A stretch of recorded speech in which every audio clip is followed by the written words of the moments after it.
उसके बाद आता है हमारा role of zero. Role of zero में क्या आता है कि कुछ भी नंबर में हम अगर ज़ीरो प्लस करते हैं तो वो सेम नंबर आता है, ये हमने पहले भी पढ़ा हुआ है। दैट मीन्स अगर मैं ए में ज़ीरो प्लस करती हूँ या फिर ज़ीरो में ए प्लस करती हूँ, कुछ भी कोई भी ए नंबर कुछ भी हो सकता है रैशनल नंबर में से, तो उसका आंसर हमेशा क्या आएगा, नंबर इटसेल्फ, जो हम छोटी क्लासेस में भी कर रहे हैं कि वही वाला नंबर आ जाता है। तो that means zero is called the additive identity of rational numbers. Same इसी का दूसरा कंसेप्ट आता है कि मुझे अगर किसी की एडिटिव आइडेंटिटी बनानी है या एडिटिव इन्वर्स लिखना है तो क्या लिखेंगे, दैट इज़ ए में मैं ऐसा क्या प्लस करूं कि उसका आंसर ज़ीरो आ जाए। तो दैट मीन्स उसमें ए में हम क्या प्लस करेंगे, उसी का नेगेटिव प्लस कर देंगे। जैसे कि एग्जांपल अगर हम लें कि 1/2 में मैं क्या ऐड करूं कि उसका आंसर ज़ीरो आ जाए, तो क्या ऐड करेंगे, -1/2 ऐड कर देंगे, तो वो उसका क्या हो जाएगा, ज़ीरो आंसर आ जाएगा। दैट मीन्स किसी का भी एडिटिव इन्वर्स अगर निकालना हो रैशनल नंबर में ए ओवर बी का, तो उसका एडिटिव इन्वर्स क्या होता है, उसी का नेगेटिव, मतलब -a/b हो सकता है, या फिर वाइस वर्सा कि अगर यहाँ पे नेगेटिव नंबर है तो उसका एडिटिव इन्वर्स क्या होएगा, प्लस में, मतलब उसका सिर्फ साइन चेंज करना है, अगर नेगेटिव है तो प्लस कर देना है, प्लस है तो नेगेटिव कर देना है।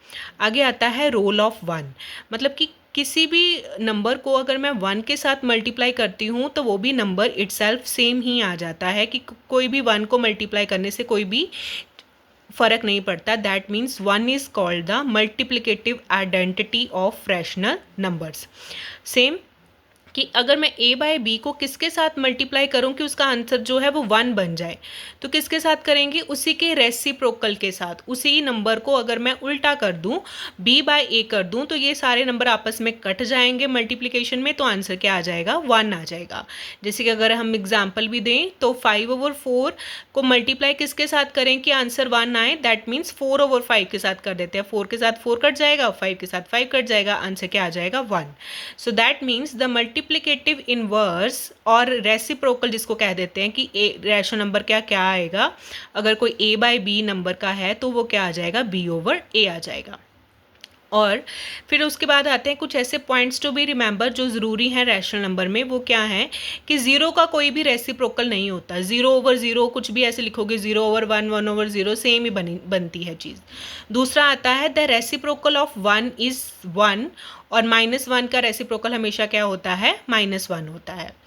रैशनल नंबर्स को हम रिप्रेजेंट कर सकते हैं on a number line, number line के ऊपर हम उनको रिप्रेजेंट कर सकते हैं। और किसी भी दो रैशनल नंबर्स में between any two given rational numbers, उसमें काउंटलेस या इनफाइनाइट रैशनल नंबर्स होते हैं जो हम निकाल सकते हैं।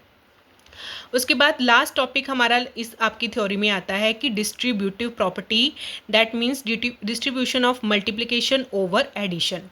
इसमें क्या है कि एक नंबर बाहर है, a मल्टीप्लाई ब्रैकेट में आपके पास प्लस का या माइनस का साइन होएगा, b+c या फिर b-c।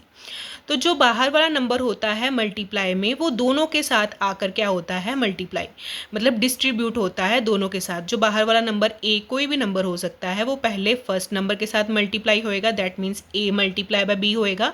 फिर जो साइन है आपका, अगर प्लस का साइन है तो प्लस का आ जाएगा, माइनस का साइन है तो माइनस का आ जाएगा, और फिर वो किसके साथ मल्टीप्लाई होएगा, a इंटू सी के साथ। मतलब बाहर वाला नंबर जो है वो दोनों के साथ मल्टीप्लाई हो सकता है। ये थी आपके रैशनल नंबर की इंट्रोडक्शन, जो भी आपके पास टॉपिक्स हैं। अब हम इसके बाद करेंगे एग्जाम्पल्स और एक्सरसाइज के questions. So keep watching the videos.